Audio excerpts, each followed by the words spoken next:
నమస్తే, welcome to BCN news. నేను విజయలక్ష్మి. ముందుగా ముఖ్యాంశాలు. పెనుమదల్లోని హిందూ శ్మశాన వాటికల్లో అభివృద్ధి పనులకు శంకుస్థాపన చేసిన నిమ్మల రామానాయుడు గ్రామస్తులతో కలిసి శ్రమదానం చేసిన మంత్రి. డీఎస్సీ అక్రమాలపై తక్షణమే సీబీఐ విచారణ జరిపించాలన్న వైసీపీ ఎమ్మెల్సీ బొత్స. విచారణ పూర్తయ్యే వరకు సంబంధిత మంత్రులు రాజీనామా చేయాలని డిమాండ్.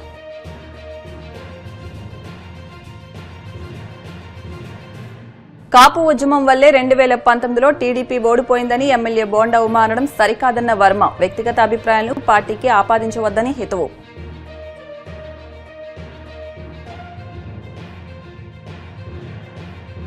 వాడపల్లి వెంకన్న ఆలయంలో ప్రత్యేక పూజలు. మంగళ వాయిద్యాల నడుమ శ్రీ స్వామి అమ్మవార్లకు మేలుకొలుపు సేవ, ఐశ్వర్య లక్ష్మి హోమం. ప్రతి మనిషి పుట్టుక ఎంత ప్రాముఖ్యమో అతని చివరి మజిలీ కూడా అంతే ప్రశాంతంగా ముగియాలని మంత్రి నిమ్మల రామానాయుడు ఆకాంక్షించారు. పశ్చిమ గోదావరి జిల్లా పోడూరు మండలం పెనుమదంలో సుమారు 9 సామాజిక వర్గాలకు చెందిన 7 ఎకరాల హిందూ శ్మశాన వాటికలో ఓఎన్జీసీ సీఆర్సీ నిధులు 80 లక్షలతో చేపట్టనున్న అభివృద్ది పనులకు ఆయన శంకుస్థాపన చేశారు. అనంతరం గ్రామస్తులు సుమారు 300 మందితో కలిసి శ్మశాన వాటిక అభివృద్ది పనుల్లో శ్రమదానం చేశారు. శ్మశాన వాటిక అభివృద్ది పనుల్లో మంత్రితో పాటు గ్రామంలోని యువకులు, పెద్దలు, మహిళలు పెద్ద ఎత్తున వచ్చి శ్రమదానం చేశారు. దీంతో మంత్రి నిమ్మల కూడా వారితో కలిసి రోజంతా ఇసుక, కంకర, సిమెంట్ ను గమేళాలతో ఎత్తుకుని మిల్లర్లో పోశారు. ప్రహరీ గోడ నిర్మాణంలో ఐరన్ ను కట్ చేసి బుట్టలు కట్టి చివరకు ఆయన తాపీ మేస్త్రిగా మారారు. శ్మశాన వాటికలో అభివృద్ది పనులను పూర్తి చేసి కైలాసవనంగా సుందరీకరిస్తామన్నారు. శ్మశాన వాటిక అంటే ప్రతి వ్యక్తి కూడా ఆఖరి మజిలీ.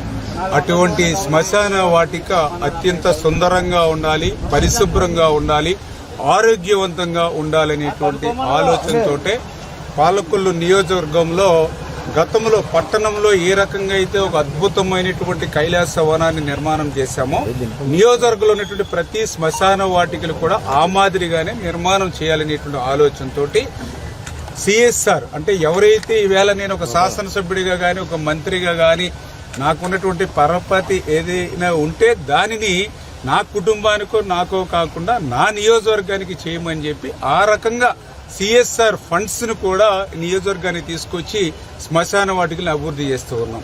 అందులో భాగంగానే ఈరోజు పెనుమదం గ్రామానికి సంబంధించినటువంటి దగ్గర 10-12 సంఘాలకు సంబంధించినటువంటి అతిపెద్ద శ్మశాన వాటిక. ఈ శ్మశాన వాటిక ఒక డంపింగ్ యార్డ్ లాగా ఉంది నిన్నటి దాకా. అటువంటి డంపింగ్ యార్డ్ లా మారిపోయినటువంటి శ్మశాన వాటికని ఈవేళ ఓఎన్జీసీ మెగా సిఎస్ఆర్ ఫండ్స్ మాత్రమే కాకుండా గ్రామస్తులను కూడా భాగస్వామ్యం చేసి ఈవేళ నేను ఒక పిలిపిస్తే ఈవేళ పెద్ద ఎత్తున కదిలి వస్తూ ఉన్నారు యువత అందరూ కూడా శ్మశాన వాటికలు బాగు చేసుకోవడానికి. గతంలో శ్మశాన వాటికలో అడుగు పెడితే ఇంటికెళ్లి స్నానం చేయాలి, లేకపోతే ఇంట్లో గర్భిణీ స్త్రీలు ఉన్నారు, లేకపోతే పెళ్లి కుదిరింది, ఇట్లాంటి సెంటిమెంట్స్ తోటి అసలు శ్మశాన వాటికి అడుగు పెట్టినటువంటి పరిస్థితి. కానీ గత 2 సంవత్సరాలుగా ప్రజల్ని ఎడ్యుకేట్ చేయడం ద్వారా శ్మశాన వాటికంటే అది కూడా ఒక కైలాస వనం, శివుడు నివసించేటువంటి స్థలం, పూజ్య స్థలం అని చెప్పి ఈవేళ మహిళలు సైతం వచ్చి శ్రమదానంలో పాల్గొంటూ ఉన్నారు. ఈవేళ 300 మంది ఈవేళ ఈ పెనుమదం గ్రామానికి సంబంధించినటువంటి యువకులు, మహిళలు, పెద్దలు, సంఘ నాయకులు అందరూ కూడా వచ్చి ఈ యొక్క శ్రమదానంలో పాల్గొని ఇంత ముమ్మరంగా ఈ యొక్క శ్మశాన వాటిక అభివృద్ధి పనులు జరుగుతున్నాయంటే ప్రజల్లో ఆ రకంగా మనం చైతన్యం కల్పించాం. అదేవిధంగా ఇంకా నియోజకవర్గంలో ఇంకా శ్మశాన వాటికలు 1 by 1 క్లియర్ చేస్తూ ఉన్నాం. దయవుంచి దాతలు, ప్రజలు అందరూ కూడా స్వచ్ఛందంగా, ఎందుకంటే ప్రతి వ్యక్తి కూడా ఖచ్చితంగా ఆకరణ వచ్చేది ఇక్కడికే. మనం పుట్టినప్పుడు మన మొదటి స్నానం మనకెవరికి గుర్తుండదు, మనం చనిపోయిన తర్వాత ఆఖరి స్నానం మనకు తెలియదు. మొదటి స్నానం గుర్తుండదు, ఆఖరి స్నానం తెలియదు. అంచేత మధ్యలో గాలి బుడగ లాంటి జీవితం కోసం సంపాదన మీద సంపాదనలు, మనవాళ్ళు, ముని మనవాళ్ళు అనేటువంటి క్యాలిక్యులేషన్ లేకుండా మనతో పాటు మన రేపొద్దున మనం లేకపోయినా ఈ సమాజంలో ఉండేది మనం చేసేటువంటి మంచి పనులు మాత్రమే. అందుకనే ఆ రకంగా సమాజం అంతా కూడా, ప్రజలందరూ కూడా, దాతలు అందరూ కూడా పెద్ద ఎత్తున ఇటువంటి శ్మశాన అభివృద్ధి కార్యక్రమాలలో నాకు కూడా చేయూతనివ్వాలని చెప్పి శ్రమదానం ద్వారా కూడా అందరూ కూడా కలిసిమెలిసి ఐక్యతతోటి ఈ యొక్క శ్మశాన వాటికలను అభివృద్ధి చేసుకోవాలని చెప్పి మీ ద్వారా అందరినీ కూడా కోరుకుంటున్నాను. రాష్ట్రంలోని కూటమి ప్రభుత్వం ప్రజా సమస్యలను, విద్యార్థుల భవిష్యత్తును గాలికొదిలేసి ఒంటెద్దు పోకడులు, అవినీతి నిర్ణయాలతో పాలన చేస్తోందని వైసీపీ ఎమ్మెల్సీ బొత్స సత్యనారాయణ ఆగ్రహం వ్యక్తం చేశారు. విజయనగరంలో మాజీ ఎమ్మెల్యే బొత్స అప్పల నర్సయ్య నివాసంలో జరిగిన మీడియా సమావేశంలో ఆయన మాట్లాడుతూ డీఎస్సీ పరీక్షల నిర్వహణలో చోటు చేసుకున్న తీవ్ర అవకతవకలపై సీబీఐ విచారణ జరిపించాలని, 10,000 కోట్ల ఫీజు రియంబర్స్మెంట్ బకాయిలను వెంటనే విడుదల చేయాలని ప్రభుత్వాన్ని డిమాండ్ చేశారు. అలాగే ఎన్నికల్లో హామీ ఇచ్చిన నిరుద్యోగ భృతిని అమలు చేయకపోవడంపై మండిపడ్డారు. భోగాపురం విమానాశ్రయ భూసేకరణతో పాటు అన్ని అనుమతులు వైసీపీ ప్రభుత్వ హయాంలోనే విజయవంతంగా పూర్తయ్యాయని చెప్పుకొచ్చారు. నిరుద్యోగులు వచ్చి పరీక్షకు హాజరైతే ఏ రకంగా మీకు సంబంధించిన వ్యక్తులకి ఏ రకంగా అందులో జరిగే అందరం చూసాం. కళ్ళ కొట్టినట్లు చెప్పారు. అందుకు ప్రభుత్వంలో పారదర్శకత ఉంటే, నిజంగా ప్రజల పట్ల చిత్తశుద్ధి ఉంటే, నిరుద్యోగుల పట్ల నిజాయితీగా మీరు కార్యక్రమం చేశామంటే సిబిఐ ఎంక్వైరీ అయ్యింది, నిజాయితీని నిర్ణయించుకోండి. అంతవరకు మంత్రి వర్గం నుంచి ఆ మంత్రి పక్కన ఉండండి. మీలాగే చెప్పారు అక్కడ కూడా కబుర్లు. అక్కడికి ఏమైంది? అంతేకాదు, వ్యవస్థ ఫస్ట్ పడిపోయిన పరిస్థితి తీసుకొచ్చారు. ఫీజు రింబర్స్మెంట్ సుమారు 10,000 కోట్ల రూపాయలు వాటికి బకాయిలు ఉన్నాయి. ఫీజు రింబర్స్మెంట్ కానీ, లేదా విద్యాదీవెన కానీ, వసతి కానీ రెండు కలుపుకుంటే సుమారు 10,000 కోట్లు ఉంది. ఈ పథకం ఎప్పుడు వచ్చింది? చంద్రబాబు నాయుడు గారు, స్వర్గీయ రాజశేఖర రెడ్డి గారు ఆలోచన చేసి ఆ రోజు ఈ పథకాన్ని ప్రవేశపెట్టిన తర్వాత ఆయన హయాంలో కానీ తర్వాత వచ్చిన ముఖ్యమంత్రులు రాజశేఖర్ గారు కానీ, కిరణ్ కుమార్ రెడ్డి కానీ, ఇదేదో రాజశేఖర్ గారు చేశారు, ఈ బకాయిలు ఇవ్వాలని చెప్పారు. అంతెందుకు, నువ్వు 14 ముఖ్యమంత్రి అతడికి బకాయిలు ఉంటే బకాయిలు తీర్చావు కదా, తీర్చవలేదు చెప్పు. ఏదో 1-2 వాయిదాలు మిగిలిపోతూ ఉంటే ఆ తర్వాత వచ్చిన బకాయిలు ఉంటే మీరు తెలుగుదేశం పార్టీ అధికారంలో పెట్టి జగన్మోహన్ రెడ్డి అధికారంలో వచ్చిన తర్వాత ఆయన కూడా దాన్ని ఇచ్చారు కదా బకాయిల్ని. అది కంటిన్యూ ప్రాసెస్ కదా. ఆ తర్వాత ప్రతి మళ్ళీ వచ్చే అధికారులకి ఎన్నికల సమయంలో 1-2 వాయిదాలు బకాయిలు అనేది వాస్తవం. మీరే పిటిషన్ పెట్టి బకాయిలు ఇవ్వద్దని చెప్పారు. మన బకాయిలు చెల్లించిన బాధ్యత నీకు ఉంది కదా. వాటితో పాటు వాటికి ఎంత అయింది? సుమారు 10,000 కోట్లకి అయింది. 1000 కోట్లు 10,000 కోట్లకి వాళ్ళ బకాయిలు ఉన్నాయి. మరి విద్యార్థులు ఎలా చదువుకుంటారు? మరి విద్యార్థుల భవిష్యత్తు ఏంటి? ఏ రకంగా వాళ్ళు వచ్చి సర్టిఫికేట్ లేకపోతే ఉద్యోగాల కోసం వాళ్ళు దరఖాస్తు చేసుకుంటారు? ఉద్యోగం వస్తే జాబ్కి ఎలాగెండ్ అవుతారు? రోజు కళాశాల నుంచి వాళ్ళకి తల్లిదండ్రులకి వాళ్ళకి ఫోన్లు చేసి ప్రతిచ్చి చేస్తున్నారు. అవసరం కాదా? ఇప్పుడు మీరు కాలేజీకి ఏం చెప్పారా? అడగొద్దు, ప్రభుత్వం బాధ్యత వహిస్తుందని చెప్పట్లే. అడగండి విద్యార్థులని. ఈవెన్ ప్రైవేట్ కళాశాలలో కాదు, ప్రభుత్వ కళాశాలలో కూడా జరుగుతుంది కార్యక్రమం. అక్కడ ఉన్న పేమెంట్ సీట్కి అయిపోవడానికి అక్కడ కూడా జరుగుతుంది ఈ కార్యక్రమం. ఇదంతా శోచనీయం, ఎంత ఇబ్బంది, ఎంత ధర్మం అయితే. పక్క చేసిన డిఎస్సీలో అవతొకలు చేసి సృష్టించి సుమారు 3 లక్షల కుటుంబాలు వచ్చి దానికి 3 లక్షల విద్యార్థులు ఎగ్జామ్కి వెళ్తే ఎక్కడ చూపించమండి? స్పోర్ట్స్ కోటాలో ఎప్పుడైనా సరే మనం ఉంది, స్పోర్ట్స్ కోటాలో స్పెషల్ గా వాళ్ళకి వచ్చి ఉద్యోగం అనేది ఉంది. మా జనరల్ ఎవరికి ఏ ఒలింపిక్స్ లోనో ఎట్లా అయితే ఒకలో ఇద్దరికో డైరెక్ట్ గా ఉద్యోగం ఇచ్చేవారు.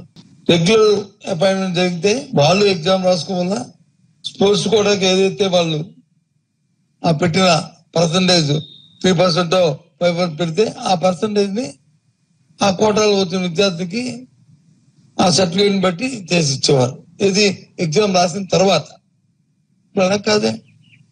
ఎన్నికల ముందు పరీక్షల ముందు ఉన్న జీవో నెంబర్ 4, జీవో నెంబర్ 47 దాని నుంచి సవరణ చేసి కొత్త జీవోలు ఇచ్చారు. 447 జీవోలు ఇచ్చారు.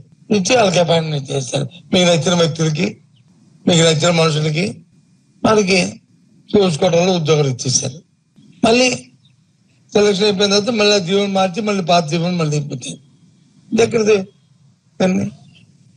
గంట సక్రమంగా సవ్యంగా జరిగాయంట. అందుకే మేము డిమాండ్ చేస్తున్నాం. ఉంటే ఎంక్వైరీ అయిన తర్వాత హాస్పిటల్ అయితే రండి, పర్వాలేదు, నాకు అభ్యంతరం. కానీ పక్కకి చదువుకోవడానికి వచ్చి ఫీజు రింబర్స్మెంట్ పథకానికే తోటి పొడుస్తున్నారు. మా పక్క వచ్చి ఉద్యోగాలకు వచ్చి నిరుద్యోగ వృత్తి అన్నారు, ఉద్యోగం ఇకపోతే నిరుద్యోగ వృత్తి లేదు ఇవాళ వరకు కూడా. ఏ ఒక్కరికైనా నిరుద్యోగ వృత్తి ఇచ్చారండి?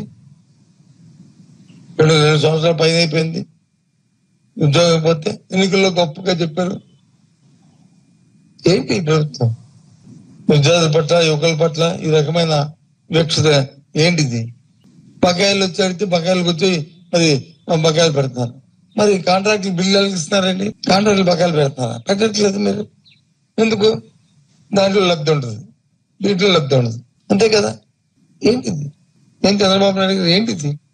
ఇదేనా మీ అనుభవం? ఇదే మీరు గొప్పగా చెప్తుంది. కొన్ని ఏదైనా కార్యక్రమం అనుకుంటే ఆ స్కూల్స్ లో వచ్చి ఆ నాడు నేలలో కట్టిన స్కూల్ని కంటిన్యూ చేయాలంటే చేయవలసిన బాధ్యత మీకు లేదు. కంటిన్యూ కాదు గవర్నమెంట్ అనేది. ఆ కార్యక్రమం పూర్తి చేయాల్సిన అవసరం లేదు. రోడ్డు ఎక్కడికి వేసింది అక్కడ ఆపేయండి అన్నాకి. బిల్డింగ్ కడితే ఆ బిల్డింగ్ లో చాలా చెట్టు కింద పుట్ట కింద చదువుకునే పరిస్థితి కదా. మీకు కట్టకపోతే ఇవి పాడైపోతాయి కదా. ఎంత అది దుర్వినియోగం అవుద్ది, ఎంత అప్రతిష్ట. నా ఆలోచన లేదు. పక్క నిరుద్యోగులకు ఇచ్చిన నిరుద్యోగ వృత్తి లేదు, పక్క చదువుకోవడానికి ఫీజు రింబర్స్మెంట్ లేదు, పక్క వచ్చి ఉద్యోగ నియామకాలు చేసిన డిఎస్సి వచ్చి అవకతవకలు, అందులో అవినీతి రాజ్యమనింది. నేను ఎంక్వైరీ అయింది, ఆస్వాదిస్తే third party enquiry, CBI enquiry ఎందుకు వేయట్లేదు? కోనసీమ తిరుమలగా వర్ధిల్లుతున్న వాడపల్లి శ్రీ వెంకటేశ్వర స్వామి ఆలయంలో సోమవారం ప్రత్యేక పూజలు వైభవంగా నిర్వహించారు. మంగళ వాయిద్యాల నడుమ శ్రీ స్వామి అమ్మవార్లకు మేలుకొలుపు సేవను నిర్వహించిన అనంతరం ఐశ్వర్యలక్ష్మి హోమాన్ని జరిపించారు. అర్చకులు శ్రీ స్వామి అమ్మవార్ల వసంత మండపంలో అష్టోత్తర పూజలు నిర్వహించగా ప్రత్యేక అలంకరణలో ఉన్న స్వామిని దర్శించుకుని భక్తులు తరించిపోయారు.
ఇప్పుడు కాసేపు ప్రకటనలు.